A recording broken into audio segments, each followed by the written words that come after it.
The fluorescent lights of the McDonald's on West End Avenue buzzed with that familiar electric hum that Tyler Morrison had grown accustomed to during his late-night visits. It was 3:47 a.m. on August 19, 2021, and Nashville's humid summer air clung to everything like a second skin, even indoors where the air conditioning struggled against the heat of the fryers and grills. Tyler pushed through the glass doors, grateful for even the marginal relief from the oppressive Tennessee night. At 34 years old, he'd been making this same stop 3 or 4 times a week for the past 2 years, always during the graveyard shift after finishing his work as a long-haul trucker. This particular McDonald's location had become his ritual, his decompression chamber between the endless highways and his small apartment in East Nashville. The restaurant was nearly empty, which wasn't unusual for this hour on a Thursday morning.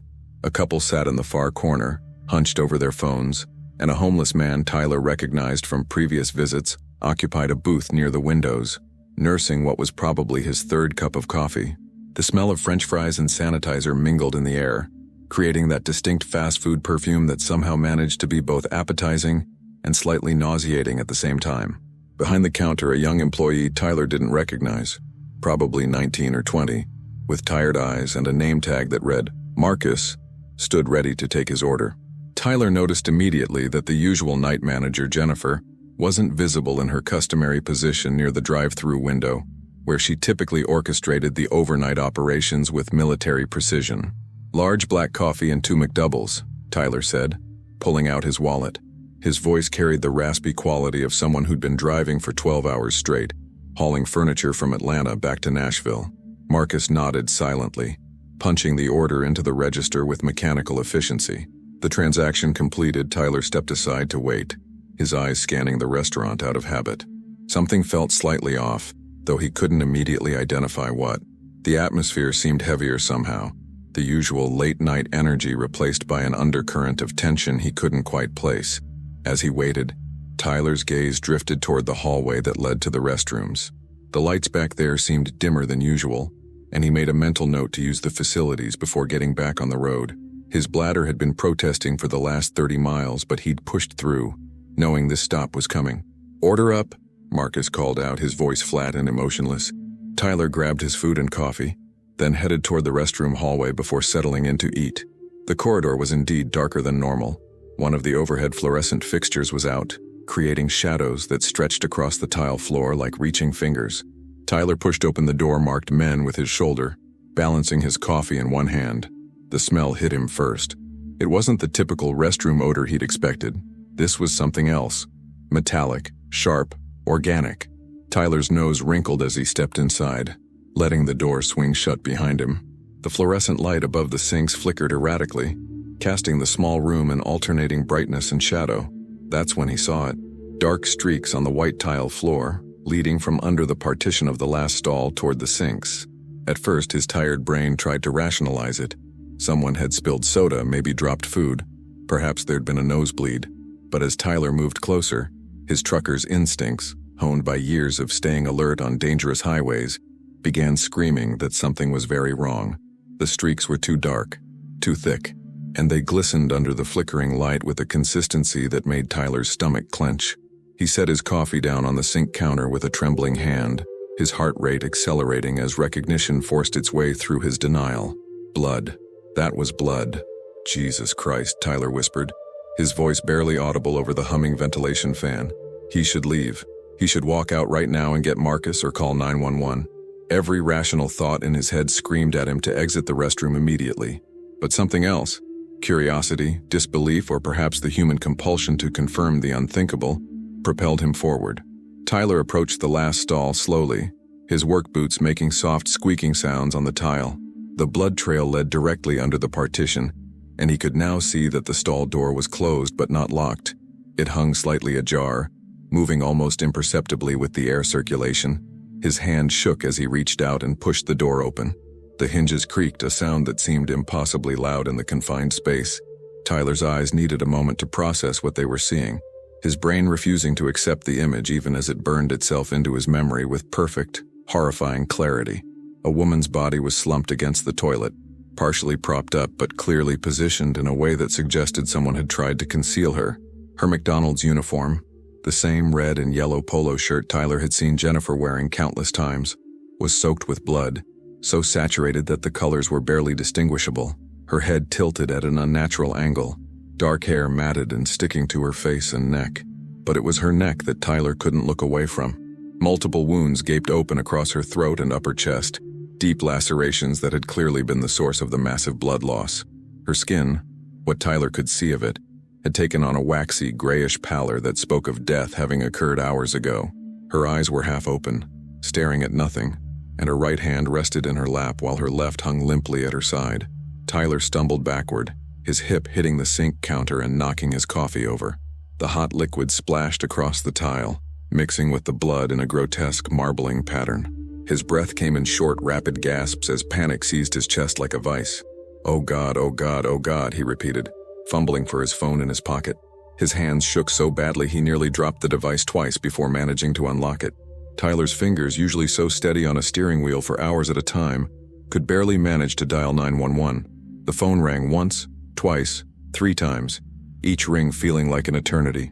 911, what's your emergency?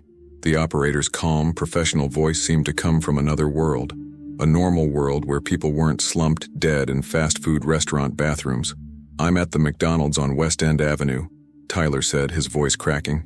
"There's a body, a woman, she's dead. There's blood everywhere, I think she was murdered. Sir, I need you to stay calm. Are you in immediate danger?" Tyler's eyes darted around the restroom, suddenly aware that whoever had done this could still be nearby.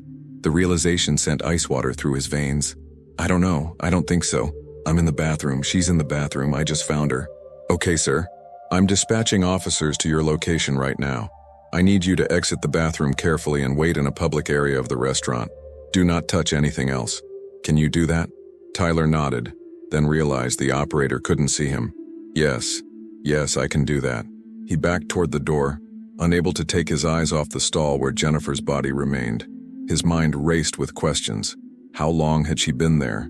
Had she been killed while he was driving down I-40, completely oblivious? Who would do something like this? Tyler pushed through the bathroom door and emerged into the hallway, gulping air as if he'd been underwater. His legs felt weak, unsteady. He made his way back to the main dining area where Marcus was wiping down the counter, still oblivious to the horror that awaited discovery just 30 feet away. "Call the police," Tyler said, his voice hoarse. "Right now. There's been a murder." Marcus looked up, confusion crossing his young face. What? What are you talking about?" "In the bathroom. Jennifer. She's dead. Call the fucking police." The couple in the corner looked up sharply at Tyler's raised voice. The homeless man stirred in his booth. Marcus's face went pale as he reached for the phone behind the counter with shaking hands. Tyler collapsed into the nearest booth, his mind reeling. He'd seen accidents on the highway before, had witnessed the aftermath of bad crashes. But this was different. This wasn't the random violence of twisted metal and broken glass. This was personal, deliberate, intimate. Someone had attacked Jennifer Caldwell with a knife, had stabbed her multiple times in a McDonald's bathroom, and had left her there like discarded trash. Outside, the first hints of dawn were beginning to lighten the eastern sky, but inside the restaurant a different kind of darkness had descended. Tyler Morrison had come in looking for coffee and a late-night meal. Instead, he'd stumbled into a nightmare that would haunt him for the rest of his life. As sirens began to wail in the distance, growing louder with each passing second, Tyler realized that his simple truck stop routine would never be the same. Neither would this McDonald's, this street, or this corner of Nashville. Jennifer Caldwell's life had ended in the most brutal way imaginable, and the questions surrounding her death were only just beginning. Who had killed her? Why? And, perhaps most disturbing of all, had the killer been watching when Tyler walked through those glass doors, completely unaware of what awaited him in the bathroom? The Metro Nashville Police Department descended on the McDonald's like a swarm within minutes of the 911 call. Detective Sarah Chen was the first investigator to arrive at 4:23 a.m., her unmarked sedan pulling into the parking lot, just as 3 patrol cars blocked off the entrances with yellow crime scene tape. At 41 years old, Chen had seen her share of homicides during her 16 years with the department, but the location of this one, a brightly lit fast food restaurant in the middle of a busy commercial district, was unusual enough to set her nerves on edge. She stepped out into the humid pre-dawn air, her dark hair pulled back in a tight ponytail, her badge clipped to her belt beside her service weapon. The McDonald's sign glowed against the lightening sky, its cheerful colors seeming obscene given what lay inside. Chen had grabbed a coffee from a different location on her way here. There was something deeply unsettling about the irony of a murder, in a place where people came for convenience and comfort. Officer Rodriguez met her at the entrance, his young face pale despite his 2 years on the force. "Detective Chen, the victim is in the men's restroom. White female appears to be in her 30s, multiple stab wounds to the neck and chest area. The witness who found her is inside, truck driver named Tyler Morrison. He's pretty shaken up." Chen nodded, pulling latex gloves from her jacket pocket. "Has anyone else entered the bathroom since the body was discovered?" "No, ma'am. We secured it immediately. The medical examiner is en route, ETA 5 minutes." "Good. Get statements from everyone in the restaurant when Morrison made the discovery. I want to know exactly who was here, what they saw, and when they arrived." Chen paused, scanning the parking lot. "And get me the security footage. All of it, from yesterday afternoon until now." She pushed through the entrance, immediately noting the layout. The restaurant was standard McDonald's architecture, predictable, familiar, designed for efficiency. Several employees huddled near the counter, their faces showing varying degrees of shock and fear. An older woman Chen recognized as the regional manager, Patricia Simmons, stood among them, her arms wrapped around a young girl who was crying softly. Tyler Morrison sat alone in a corner booth, his hands wrapped around a bottle of water someone had given him. His eyes had that 1,000-yard stare Chen had seen countless times before, the look of someone whose brain was still processing trauma it wasn't equipped to handle. But first, the body. Chen made her way down the hallway toward the restrooms, her footsteps echoing on the tile.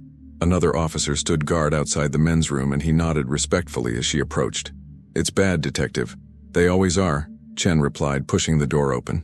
The metallic smell of blood hit her immediately, thick and cloying in the enclosed space. Chen had learned long ago to breathe through her mouth in situations like this, a small trick that helped manage the sensory assault. She took in the scene methodically, her trained eyes cataloging every detail. Blood streaks led from the last stall toward the sinks exactly as Rodriguez had described. A spilled coffee cup lay on its side near one sink, its contents mixing with the blood in a brown-red puddle. Chen carefully stepped around it, approaching the open stall door. Jennifer Caldwell's body was a portrait of violence. Chen had read the initial report on her phone during the drive over. 32 years old, night manager employed at this location for 4 years. But those dry facts did nothing to prepare her for the reality of the woman's final moments, written in blood and trauma across her body. The wounds were concentrated on the neck and upper torso. Chen counted at least 7 distinct lacerations, possibly more hidden beneath the blood-soaked uniform. The attack had been frenzied, personal. This wasn't a robbery gone wrong or a random act of violence. Someone had wanted Jennifer Caldwell dead with an intensity that spoke of rage, of something deeply personal. Chen pulled out her phone and began taking photographs, documenting the scene from multiple angles. The positioning of the body suggested Jennifer had been attacked elsewhere, probably near the kitchen area, and had either fled or been dragged to the bathroom. The blood trail would tell that story once forensics processed it properly. "Detective?" A voice from the doorway made Chen turn. Dr. Richard Palmer, the medical examiner, stood in the entrance with his kit. At 63, Palmer had performed thousands of autopsies, and his weathered face showed the weight of all that death. "What do we have?" "Multiple stab wounds, concentrated on neck and chest. Victim is the night manager. Body appears to have been here for several hours based on the coagulation pattern of the blood." Chen stepped back to give Palmer room to work. "I need time of death as accurate as possible, and any details about the weapon used." Palmer nodded, kneeling beside the body with practiced ease. His gloved hands moved gently, respectfully as he began his preliminary examination. "Rigor mortis is well established. Body temperature is significantly below normal. I'd estimate death occurred between midnight and 2 a.m., but I'll be able to narrow that down once I get her on the table." Chen watched for a moment longer, then exited the bathroom. She needed to talk to Tyler Morrison before his memory of events became contaminated by shock and time. The human brain was notoriously unreliable in processing traumatic events, and details could fade or morph within hours. Tyler looked up as she approached, his eyes red-rimmed but more focused than they'd been when she first arrived. Chen slid into the booth across from him, her posture deliberately relaxed despite the urgency she felt. Mr. Morrison, I'm Detective Sarah Chen. I know this has been traumatic for you, but I need to ask you some questions while everything is still fresh in your mind. Are you okay to talk? Tyler nodded slowly. Yeah, I think so. Tell me about tonight. Start from when you pulled into the parking lot. Take your time, and include every detail you can remember, no matter how insignificant it might seem. Tyler took a shaky breath and began recounting his arrival, his routine order, the strange feeling he'd had that something was off. Chen listened intently, occasionally making notes on her phone but mostly maintaining eye contact, letting Tyler know she was fully present, fully listening. When you entered the restaurant, who did you see? Chen asked. There was Marcus behind the counter, the kid taking orders, a couple sitting over there. Tyler gestured toward a booth near the windows. And Gerald, the homeless guy who's always here, that's it. And you didn't see Jennifer Caldwell, the night manager? Tyler shook his head. No, and that was weird. She's always here at this time, always running things from behind the counter or by the drive-through window. I noticed she wasn't around, but I just figured maybe she was in the back or on break or something. Chen made a note. If Jennifer's body had been discovered around 3:47 a.m. and Palmer estimated death between midnight and 2 a.m., that meant the killer had successfully hidden the body for at least 2 hours before Tyler's discovery. That took planning, composure, familiarity with the location. Did you notice anything unusual in the parking lot? Any vehicles that seemed out of place? Tyler thought for a moment. It was pretty empty. My truck, a few cars, probably belonged to the employees. There was a dark sedan near the dumpsters in the back, but I didn't think much of it. People park back there sometimes. Did you see anyone leaving the restaurant or the parking lot as you arrived? No. It was quiet. Dead quiet. Tyler winced at his own word choice. Sorry, I didn't mean... It's okay. Chen offered a small, reassuring smile. You're doing great. Just a few more questions. When you discovered the body, did you touch anything besides the door and the sink? No.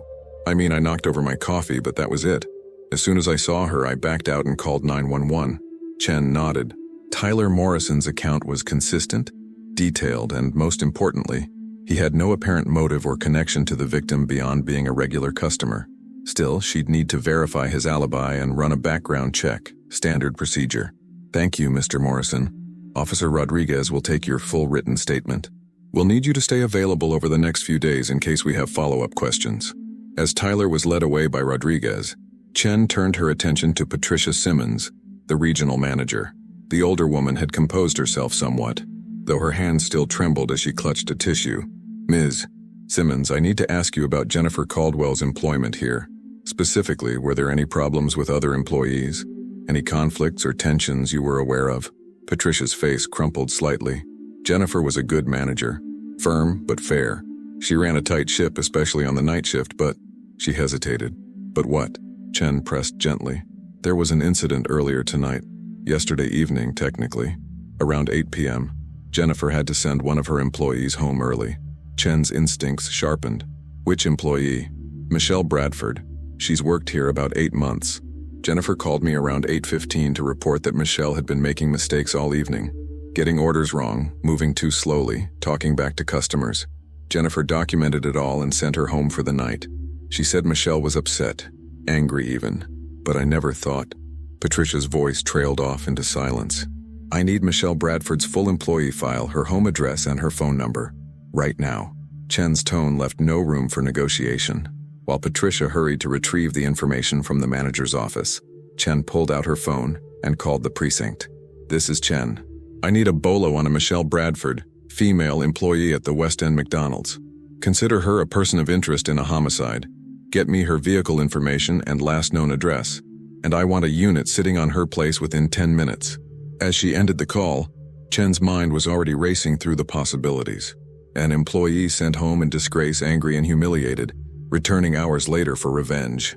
It fit the profile of a crime of passion, the kind of rage-fueled attack that resulted in multiple stab wounds, but something nagged at her. If Michelle had been sent home around 8 p.m. and Jennifer was killed sometime between midnight and 2 a.m., that meant 4 to 6 hours had passed. That was a long time for rage to simmer. Long enough, perhaps, for it to transform from impulse into something more calculated, more deliberate. Chen returned to the bathroom where Palmer was finishing his preliminary examination. What can you tell me about the weapon? Single-edged blade, approximately 6 to 7 inches long. The wounds show a slight curve consistent with a kitchen knife, possibly a chef's knife or a large utility knife. The attacker was right-handed based on the angle of entry and of moderate strength. Some of the wounds show hesitation marks, suggesting this might have been the perpetrator's first time killing someone. Kitchen knife, Chen repeated. Like the kind used in a restaurant kitchen? Palmer met her eyes. Exactly like that. Michelle Bradford's apartment was located in a rundown complex off Nolensville Pike, about 20 minutes south of the McDonald's, where Jennifer Caldwell's body still lay under the medical examiner's careful scrutiny. Detective Chen arrived at 5:47 a.m., just as the sun was beginning to paint the sky in shades of pink and orange that seemed inappropriate for such a grim morning. 2 patrol units had already secured the perimeter. Officer Jamie Williams, a 7-year veteran with sharp eyes and a reputation for thoroughness, met Chen in the parking lot. The complex was a 3-story brick structure that had probably been built in the 1980s and hadn't seen significant maintenance since. Rusted air conditioning units jutted from windows, and the asphalt was cracked and potholed. "Second floor, apartment 214, Williams reported, falling into step beside Chen. "No answer when we knocked, but there's a vehicle registered to Michelle Bradford in the parking lot, a 2015 Honda Civic Silver. License plate matches the DMV records." Chen's pulse quickened. "The car is here?" "Yes, ma'am. And we ran the plates through the McDonald's security footage that just came in. That same vehicle appears on camera at 7:52 p.m. yesterday, presumably when Bradford left work after being sent home. But here's where it gets interesting." Williams pulled out his phone, showing Chen a still image from the footage. The vehicle reappears in the parking lot at 11:34 p.m. It parks near the dumpsters, exactly where Tyler Morrison mentioned seeing a dark sedan. Chen studied the grainy image. The timestamp was clear, 11:34:17 p.m., more than 3 hours after Michelle had been sent home. How long does the car stay? That's the thing, it doesn't leave until 1:47 a.m., over 2 hours. And we've got footage of someone matching Michelle Bradford's description, entering through the back employee entrance at 11:43 p.m., wearing dark clothing and what appears to be a mask. The pieces were falling into place with disturbing clarity. This wasn't a spontaneous act of rage. Michelle Bradford had gone home, stewed over her humiliation, and then returned with premeditation and purpose. The mask alone indicated planning. This was first-degree murder. "We need to get inside that apartment," Chen said. "Call Judge Morrison. I don't care that it's not even 6 a.m. We need a warrant now." While Williams made the call, Chen walked over to examine Michelle's Honda Civic. It was an unremarkable vehicle, silver paint faded and showing signs of minor wear. She peered through the windows without touching the car. They'd need a separate warrant for the vehicle search, but what she could see told its own story. Fast food wrappers littered the passenger seat. A McDonald's uniform shirt hung from a hook in the back, and on the dashboard, barely visible in the early morning light, were what appeared to be dark stains. Chen's gut told her it was blood, but they'd need forensics to confirm. "Judge Morrison is issuing the warrant," Williams called out. "He's sending it electronically. We should have it in 10 minutes. Chen nodded, her eyes still on the Honda. She pulled out her phone and called the forensics team. "I need a full processing of a 2015 Honda Civic at the Meadowbrook Apartments on Nolensville. Priority 1. I want prints, blood evidence, fiber analysis, everything. And I need it yesterday." By 6:15 a.m., warrant in hand, Chen stood outside apartment 214 with Williams and 2 other officers. She knocked firmly, her other hand resting on her service weapon out of habit and procedure. "Michelle Bradford, this is the Nashville Police Department. We have a warrant to search these premises. Open the door." Silence. Chen knocked again, harder this time. "Michelle Bradford, open the door now or we will force entry." Still nothing. Chen nodded to the largest officer, a burly man named Stevens who carried the battering ram. "Do it." The door gave way on the second hit, the cheap lock mechanism splintering easily. The officers swept in with practiced efficiency, weapons drawn, clearing each room with sharp commands. "Clear, clear, bedroom clear." But Michelle Bradford wasn't there. The apartment was small, a 1-bedroom unit that smelled of stale cigarette smoke and unwashed dishes. Chen holstered her weapon and began examining the space with fresh eyes, now looking not for a suspect but for evidence. The living room was sparse. A sagging couch, a small television, piles of clothes scattered across every surface. In the kitchen, dirty dishes filled the sink and the garbage can overflowed with McDonald's bags and empty energy drink cans. This was the home of someone barely keeping it together, someone living on the edge of collapse. Chen moved to the bedroom. The bed was unmade, sheets tangled as if someone had gotten up in a hurry. On the nightstand, Chen found Michelle's wallet and phone, both critical items someone would normally take if they were fleeing. She left in a hurry, Williams observed, standing in the doorway. Phone and ID still here? That's unusual. Chen picked up the phone with gloved hands. It was locked, but they could get a warrant for the carrier to access the records. What interested her more was what lay beneath it, a small spiral notebook, the kind used for grocery lists or random thoughts. She flipped it open and felt ice water run through her veins. The pages were filled with Michelle's handwriting, becoming increasingly erratic and angry as the entries progressed. Most of it was venting about work, about difficult customers, about Jennifer Caldwell specifically. She thinks she's so much better than everyone. One entry read, dated 3 weeks prior, always watching me, always criticizing. I can't do anything right according to her. I hate her. Another entry from 2 weeks ago. Jennifer embarrassed me in front of everyone today, made me redo an entire order because I put pickles instead of no pickles. She's making my life hell. Someone needs to teach her a lesson. And then, most damning, an entry from yesterday, August 18th, the day Jennifer was killed. She sent me home, humiliated me, said I wasn't performing up to standards. I'll show her standards. I'll show her what happens when you push someone too far. She's going to regret ever messing with me. Chen photographed each page carefully. This notebook was a roadmap to premeditated murder, a chronicle of escalating rage and fantasy becoming reality. Detective, you need to see this. One of the officers called from the bathroom. Chen found him standing over the sink, pointing at the drain. Dark residue coated the porcelain, blood that Michelle had attempted to wash away. Smears on the towels confirmed she'd tried to clean up after returning from the murder. Bag everything, Chen ordered. I want every towel, every piece of clothing, every possible piece of evidence processed, and get forensics to luminol this entire bathroom. Back in the bedroom, Williams was examining the closet. Her McDonald's uniform is missing, the one she would have worn tonight, and look at this. He pointed to the floor of the closet where a knife block sat, one slot conspicuously empty. 7 slots, 6 knives, one missing. Looks like it would fit a large kitchen knife. The case was building itself. Michelle Bradford had written about her hatred for Jennifer Caldwell, had been sent home in disgrace, had returned hours later with a mask and a weapon, had killed her manager in a frenzy of rage, and had come home to wash away the evidence. But where was she now? Chen pulled out her phone and called the precinct. This is Chen. I need an APB on Michelle Bradford. White female, 28 years old, 5'6", approximately 140 pounds, brown hair, brown eyes, last seen wearing dark clothing. She's to be considered armed and dangerous. I want her face on every news station and every officer's phone within the hour. As she ended the call, Chen's phone rang. It was Palmer from the medical examiner's office.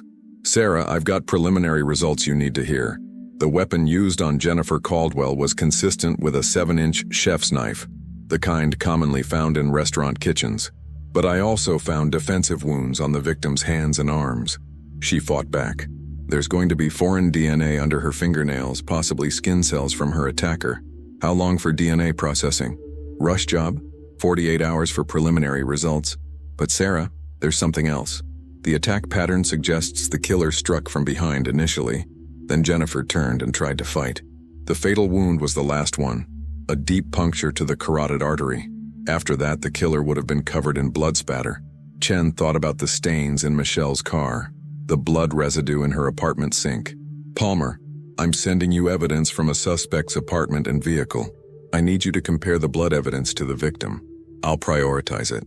Chen stood in Michelle Bradford's dismal apartment, surrounded by the detritus of a life falling apart, and tried to think like a fugitive.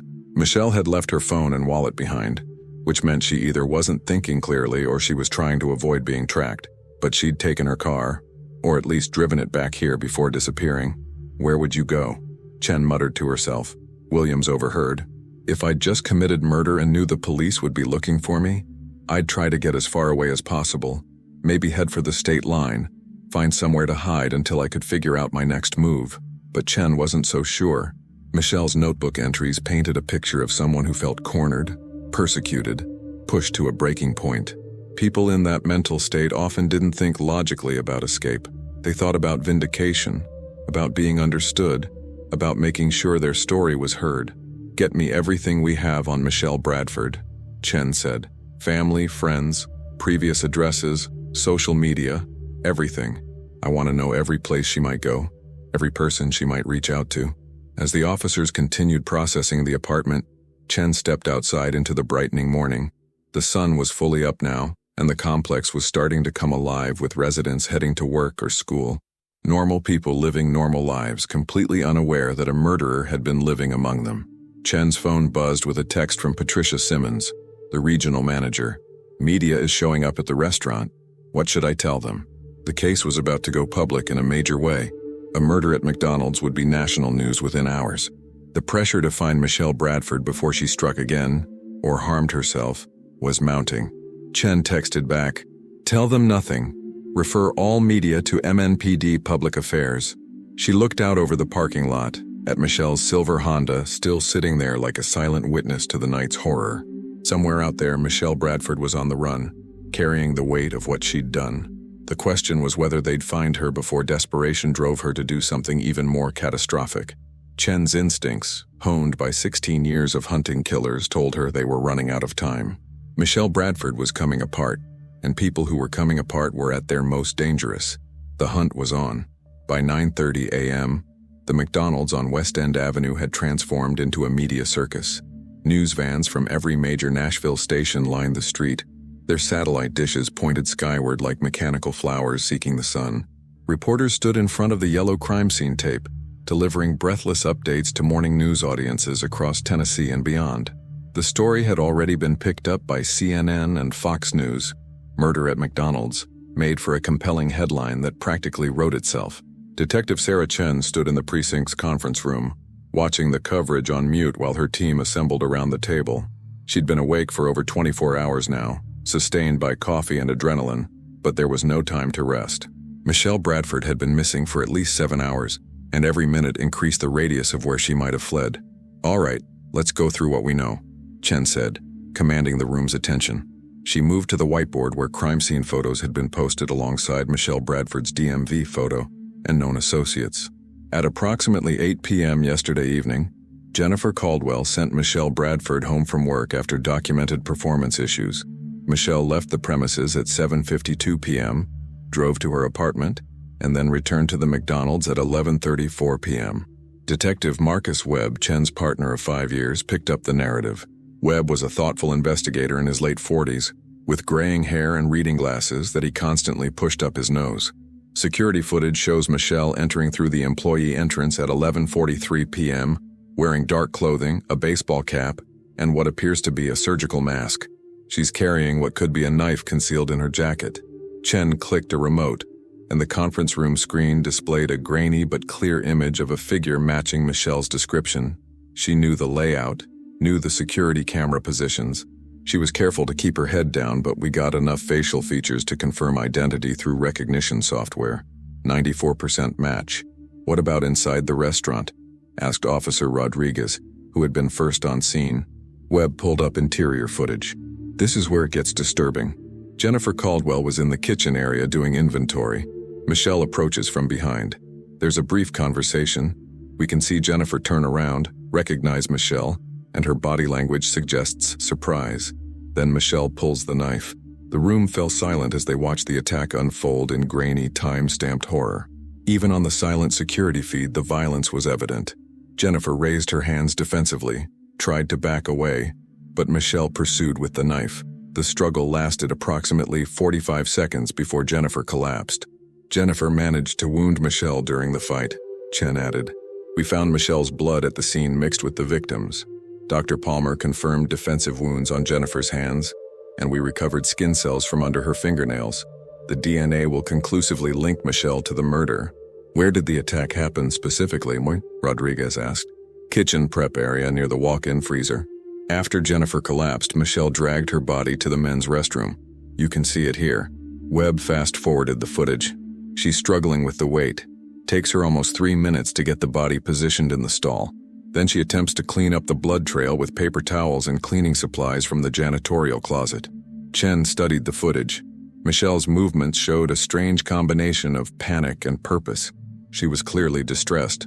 The footage showed her stopping several times, putting her hands on her knees as if catching her breath or fighting nausea, but she didn't flee immediately. She spent almost 20 minutes trying to clean up evidence. She wanted to buy time, Chen said.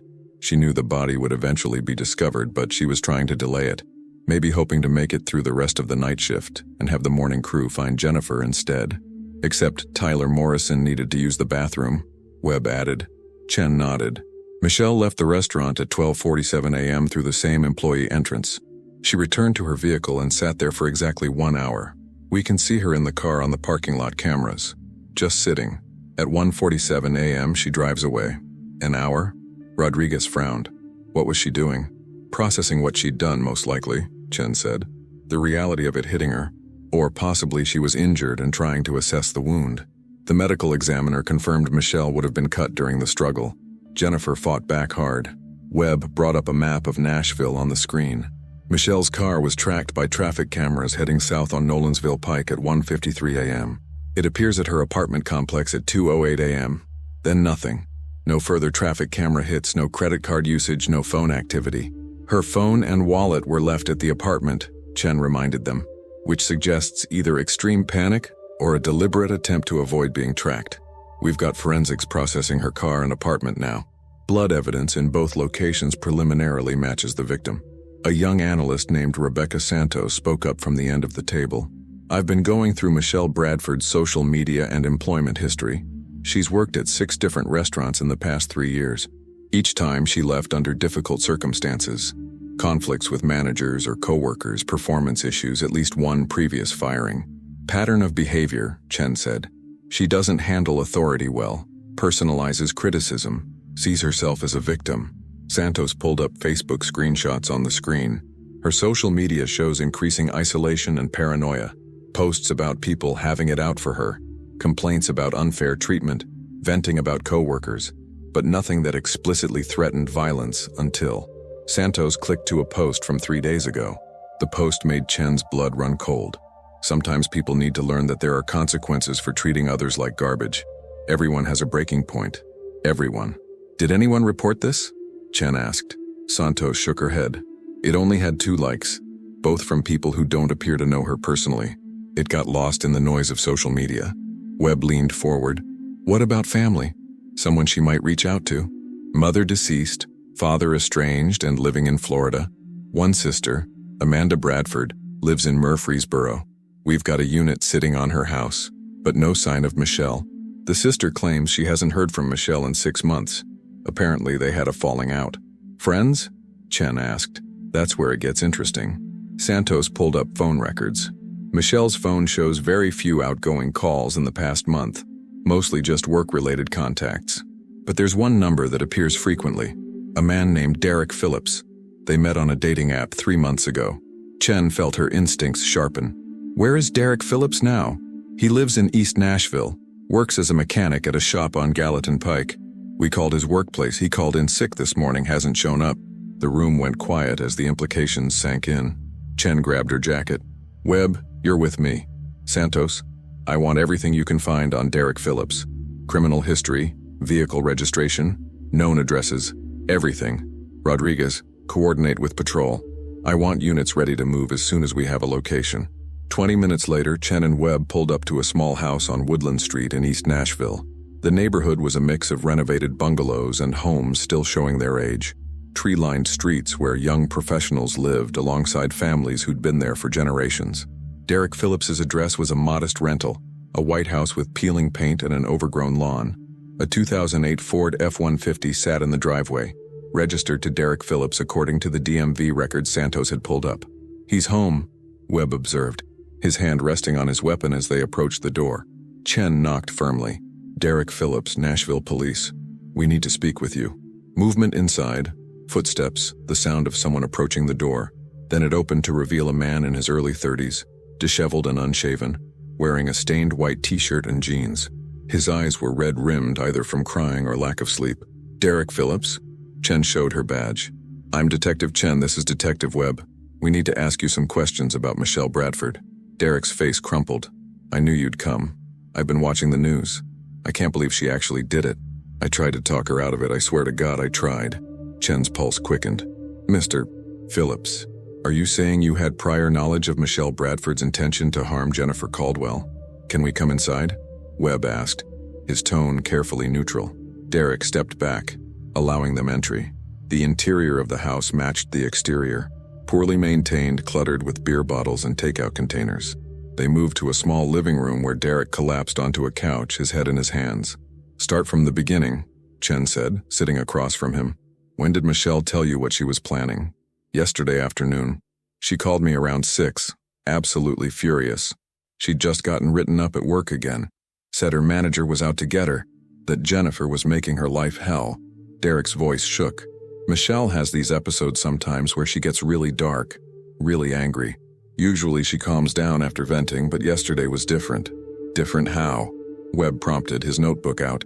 She started talking about revenge, about how Jennifer needed to be taught a lesson. At first I thought she just meant like reporting her to corporate or something. But then she said, Derek paused, swallowing hard. She said, what if I just ended it? What if I made her pay for everything she's done to me? Chen leaned forward. And what did you say? I told her she was being crazy, that she'd ruin her life, that it wasn't worth it. I thought I'd talked her down.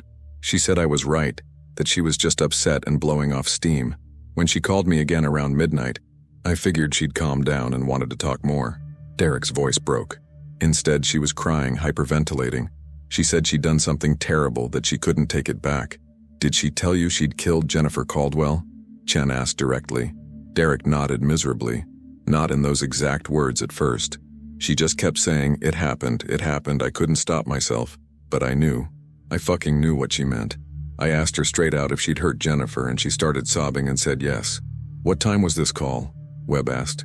Around 12:15 a.m. She was still at the McDonald's. I could hear background noise. Kitchen sounds.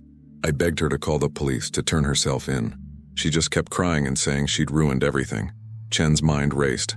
12:15 a.m. would have been right after the murder, during the time Michelle was attempting to clean up the evidence. Did she say what she planned to do next? She said she needed to think, that she'd call me back.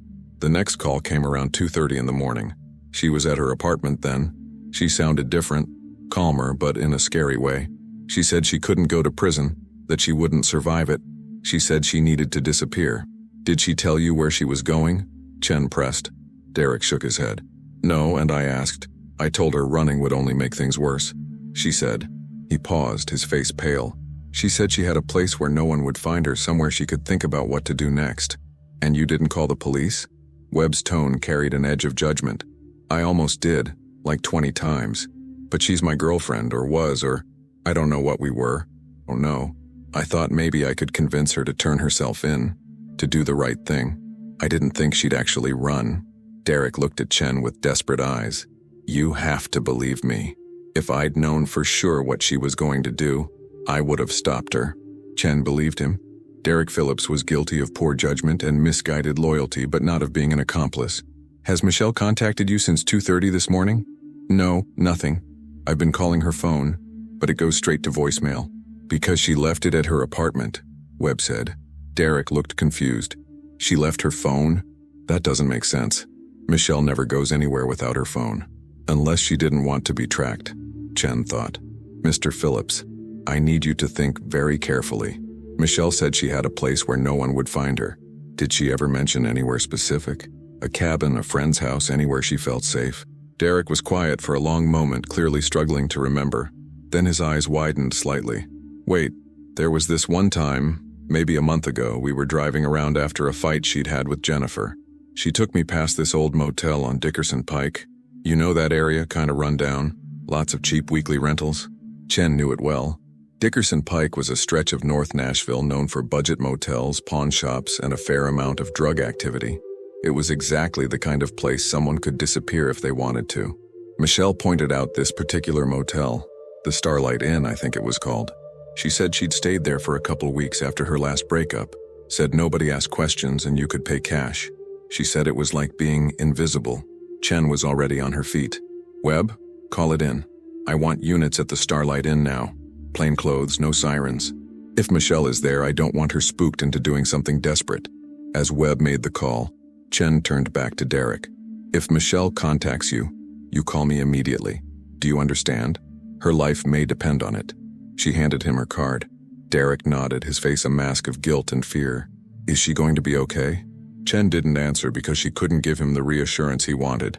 Michelle Bradford had murdered someone in cold blood, had fled, and was now cornered with nowhere to go. People in that situation rarely made rational choices. As they rushed back to their car, Chen's phone rang. It was Rodriguez. "Detective, we've got something." Michelle Bradford's credit card was used at a gas station on Dickerson Pike at 3:47 this morning. She bought gas and paid cash for a week's stay at a motel called the Starlight Inn. The clerk remembers her, said she looked rough, possibly injured. She's in room 7. Chen felt the case converging. "We're 10 minutes out. Get SWAT ready, but hold position until we arrive. I want to try to talk her out peacefully if possible." As Webb drove toward Dickerson Pike with lights flashing, Chen stared out the window at Nashville passing by in a blur. Michelle Bradford was cornered, possibly injured, and desperate. The next hour would determine whether this case ended with an arrest or a tragedy. The Starlight Inn looked exactly like the kind of place where people went to disappear. The motel squatted on a grimy stretch of Dickerson Pike, its faded neon sign flickering weakly in the late morning sun. The 2-story structure formed an L shape around a cracked parking lot, littered with cigarette butts and broken glass. Most of the rooms had their curtains drawn tight, hiding whatever secrets lay within. Detective Chen arrived to find the area already secured. Unmarked police vehicles blocked both exits from the parking lot, and SWAT team members in tactical gear positioned themselves behind concrete barriers and parked cars. The motel manager, a nervous man in his 60s named Ray Collins, stood near Chen's vehicle, wringing his hands. "Room 7 is on the ground floor east side," Collins said, pointing with a shaking finger. "She checked in around 4 this morning, paid cash for a week. I didn't ask questions. That's not what people come here for." Chen studied the layout. Room 7's door faced the parking lot with a single window beside it, curtains pulled shut. No movement visible, no sounds. The door to the adjacent room, number 8, stood about 6 feet away. "Has anyone seen her since she checked in?" Chen asked. Collins shook his head. "No, haven't heard anything either. Could be sleeping, could be gone. I haven't seen her leave, but I'm not always watching." Webb approached with a tactical phone typically used for hostage negotiations. "We've tried calling the room's landline. No answer. Building management says there's no other exit from that room except the front door and window." Chen considered their options. They could go in hard with SWAT, breach the door and overwhelm Michelle before she could react. But if Michelle was injured, desperate, and possibly armed, that approach could end in violence. Chen preferred to exhaust every peaceful option first. "Get me a bullhorn," Chen said. "I want to try to establish contact before we go tactical."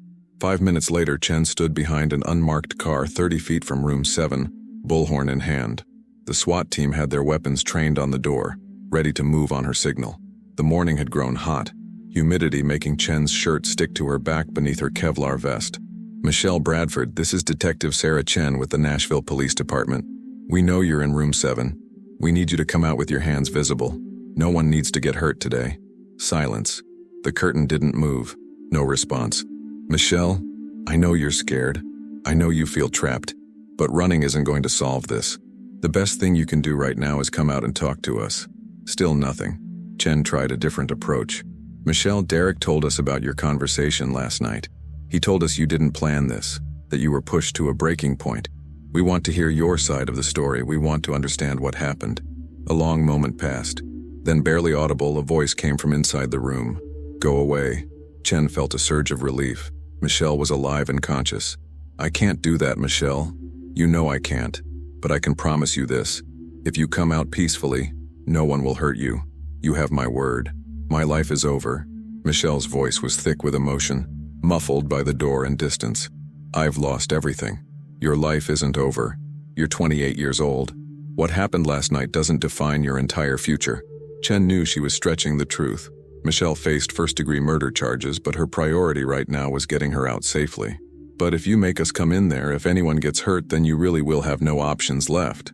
"I can't go to prison. I won't survive it." "Prison is survivable, Michelle. Dying isn't. And if you force our hand, if shots get fired, that's the only outcome here. Is that what you want?" Silence again. Chen could hear movement inside the room now. Footsteps.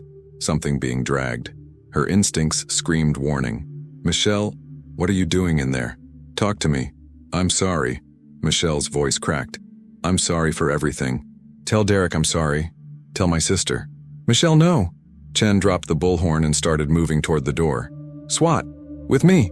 The tactical team surged forward. The point man reached room 7's door and tried the handle. Locked.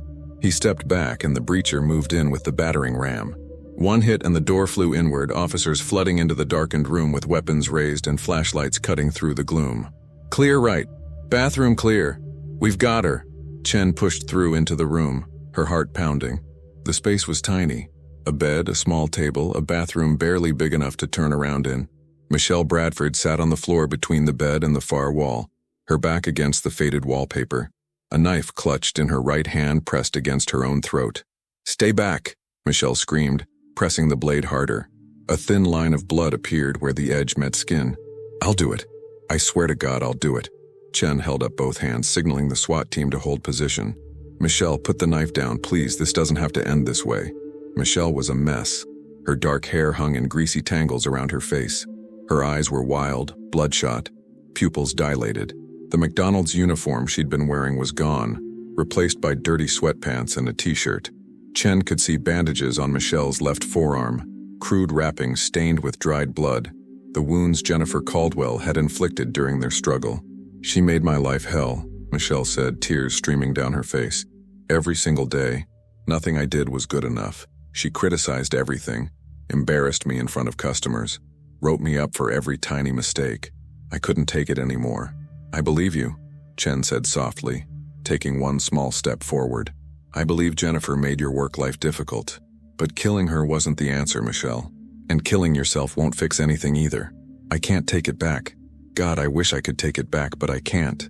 Michelle's hand shook, the knife trembling against her throat. I see her face every time I close my eyes. The way she looked at me when you stabbed her, Chen finished gently. Michelle, put the knife down and let us help you.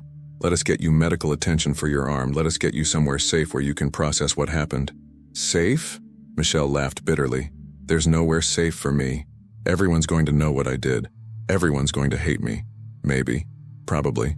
Chen said honestly. But you'll be alive. And being alive means there's still a future, even if it's not the future you imagined. Put the knife down, Michelle. Please. For a long moment, Michelle just stared at Chen with those wild, desperate eyes. Then, slowly, so slowly, her hand began to lower. The knife moved away from her throat down toward her lap. That's good, Chen encouraged. You're doing great. Just set it on the floor and slide it toward me. Michelle's hand trembled violently now. The knife clattered to the stained carpet. Chen immediately moved forward, kicking the weapon away while two officers moved in to secure Michelle, pulling her arms behind her back and applying handcuffs. No, please, it hurts, Michelle cried out as the cuffs clicked shut around her wounded arm. Get EMS in here, Chen ordered. She needs medical attention before transport. As paramedics rushed in to treat Michelle's injuries, Chen stepped back outside into the bright Nashville morning. Her hands were shaking from adrenaline, her heart still racing. That had been close. Too close. Another minute and they might have been processing a suicide instead of making an arrest. Webb joined her, offering a bottle of water. Hell of a way to start a Thursday. Chen drank deeply, watching as Michelle was loaded onto a gurney, her wrists secured to the railings. The woman who had killed Jennifer Caldwell in a rage now looked small, broken, defeated. Chen felt no satisfaction in the arrest, only a profound sadness for all the lives destroyed by one night of violence. Book her on first-degree murder, Chen told Webb, and get her on suicide watch at the jail. She's not out of danger yet. As they drove away from the Starlight Inn, Chen's phone rang. It was the district attorney's office, already preparing to prosecute the case that would soon dominate Nashville headlines for months to come. The hunt was over. Now came the harder part, justice. 3 months later, Michelle Bradford sat in an orange jumpsuit at the defendant's table in Davidson County Criminal Court, her hands folded in her lap, her eyes fixed on the polished wood surface before her. The courtroom was packed with reporters, curious onlookers, and Jennifer Caldwell's family, her parents, her younger brother, her husband of 8 years. Their grief hung in the air like a physical weight. Detective Sarah Chen sat in the gallery, watching as the prosecution presented its overwhelming case. The evidence was ironclad. security footage showing Michelle entering and leaving the crime scene, DNA evidence linking her to the murder weapon, her own confession captured during the standoff at the Starlight Inn, and the damning notebook filled with escalating threats against Jennifer Caldwell. Michelle had pled not guilty by reason of temporary insanity, arguing that years of workplace harassment and humiliation had pushed her beyond rational thought. Her public defender, a young woman named Rebecca Torres, had fought hard to establish a pattern of abuse by Jennifer Caldwell, interviewing other McDonald's employees who confirmed that Jennifer could be demanding and critical. But the prosecution, led by District Attorney James Morrison, methodically dismantled that defense. They showed that Michelle's return to the restaurant 3 hours after being sent home demonstrated premeditation. The mask she wore, the knife she'd brought, the time she'd spent sitting in her car working up the courage, all of it pointed to calculated murder, not a spontaneous act of temporary insanity. Tyler Morrison, the truck driver who'd discovered Jennifer's body, took the stand on the second day. His testimony was brief, but powerful, describing the horror of finding Jennifer Caldwell bleeding out in a McDonald's bathroom, the image that still haunted his nightmares months later. "I can't use public restrooms anymore," Tyler admitted, his voice barely above a whisper. "Every time I try, I see her face. I see the blood. I've had to start seeing a therapist just to do my job again." Jennifer's husband, Robert Caldwell, gave a victim impact statement that left half the courtroom in tears. He spoke of his wife's dedication to her work, her plans to return to college, her dream of opening her own restaurant someday. He described coming home to 2 young children, ages 5 and 7, and having to explain that their mother was never coming back. "Michelle Bradford didn't just kill my wife," Robert said, his voice breaking. "She killed our future. She killed my children's mother. She killed every moment we were supposed to have together. Every birthday, every Christmas, every ordinary Tuesday evening. She took everything from us because she couldn't handle being criticized at work." Michelle cried throughout his testimony, her shoulders shaking. But she never looked up, never met Robert Caldwell's eyes. On the 4th day, Michelle herself took the stand against her attorney's advice. She was calm, medicated, a shell of the desperate woman Chen had talked down from suicide 3 months earlier. "I know what I did was wrong," Michelle said quietly when asked by her attorney to explain her actions. "I know I took someone's life, someone's mother, someone's wife. I think about it every single day. I dream about it every single night." "Why did you do it, Michelle?" Torres asked gently. "I don't know. I was angry. I felt humiliated and worthless. Jennifer had sent me home and I snapped. I sat in my apartment getting angrier and angrier, thinking about all the times she'd criticized me, all the times she'd made me feel small, and I convinced myself that if I just confronted her, if I just stood up to her, everything would be better." "Did you intend to kill her when you returned to the restaurant?" Michelle was silent for a long moment. "I brought a knife, so some part of me must have known, but I kept telling myself I was just going to scare her, just going to show her she couldn't push me around anymore. When I got there and saw her alone in the kitchen, something just broke inside me, and then it was happening and I couldn't stop it." District Attorney Morrison's cross-examination was brutal and methodical. He walked Michelle through every step of her actions that night, forcing her to confront the planning and deliberation behind each choice. "You drove home after being sent away from work, correct?" "Yes." "You didn't immediately return to the restaurant?" "No. In fact, you waited approximately 3 hours before going back. 3 hours in which you made the conscious decision to put on dark clothing, to bring a mask, to grab a knife from your kitchen. Is that correct?" "Yes," Michelle whispered. 3 hours is a long time, Ms. Bradford. That's 180 minutes, 10,800 seconds. At any point during that time, did you consider that what you were planning was wrong? I wasn't thinking clearly, but you were thinking clearly enough to disguise yourself, clearly enough to avoid the front entrance and use the employee door, clearly enough to wait until Jennifer was alone before attacking her. That sounds like calculated decision-making to me. Michelle had no answer. The jury deliberated for 6 hours. When they returned, the verdict was unanimous: guilty of first-degree murder with premeditation. Michelle showed no reaction as the verdict was read. She simply stared straight ahead, accepting the reality that her life as she'd known it was over. 2 weeks later, Chen attended the sentencing hearing. The judge, a stern woman in her 60s named Margaret Thornton, had heard all the arguments about Michelle's difficult childhood, her mental health struggles, her lack of prior criminal history. But ultimately, the law was clear. Michelle Bradford, You have been found guilty of the first-degree murder of Jennifer Caldwell, Judge Thornton said. The evidence presented at trial showed that you planned this murder, that you armed yourself, disguised yourself, and executed your plan with deliberation. You then attempted to conceal your crime and fled from justice. While the court acknowledges your difficult personal circumstances, they do not excuse or justify what you did. Jennifer Caldwell deserved to live. Her children deserved their mother. Her husband deserved his wife. You took that from them permanently and irrevocably. Judge Thornton sentenced Michelle Bradford to life in prison with the possibility of parole after 25 years. As Michelle was led from the courtroom in chains, Chen caught her eye for just a moment. Michelle's expression was empty, defeated, resigned. The rage that had driven her to murder had long since burned out, leaving only ash and regret. Outside the courthouse, Chen stood with Webb as reporters swarmed Robert Caldwell and his family. The media frenzy that had surrounded the case was finally beginning to die down, but the McDonald's murder would remain in Nashville's collective memory for years to come. You think she'll actually serve the full 25? Webb asked. Chen shrugged. Maybe. Maybe she'll get out in 20 on good behavior. Either way, she's going to be almost 50 years old before she has any chance at freedom. And Jennifer Caldwell is still dead. No winners in this one, Webb observed. There never are. As they walked back to their car, Chen's phone buzzed with a new case assignment. A domestic violence homicide in Antioch that needed immediate attention. The work never stopped. The city kept turning. People kept hurting each other, and detectives like Chen kept trying to piece together the aftermath. But she would remember this case. Remember Tyler Morrison's haunted eyes. Remember Jennifer Caldwell's family's grief. Remember Michelle Bradford's desperate cry of "I'm sorry" in that motel room. She would remember because that's what the job demanded. Every victim deserved to be remembered. Every case mattered. The McDonald's on West End Avenue had reopened after extensive cleaning and renovation. A small memorial plaque had been installed near the employee break room, honoring Jennifer Caldwell's memory. Life had moved on as it always did, but the scar remained.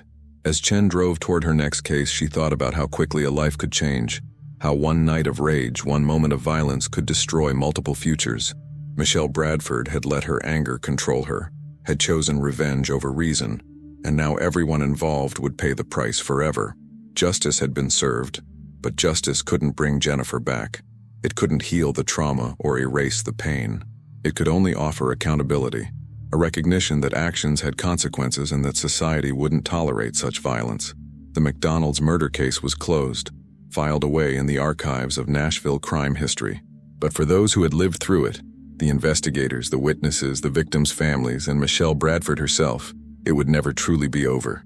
Some wounds never fully heal, some nights never end, and some prices once paid can never be refunded.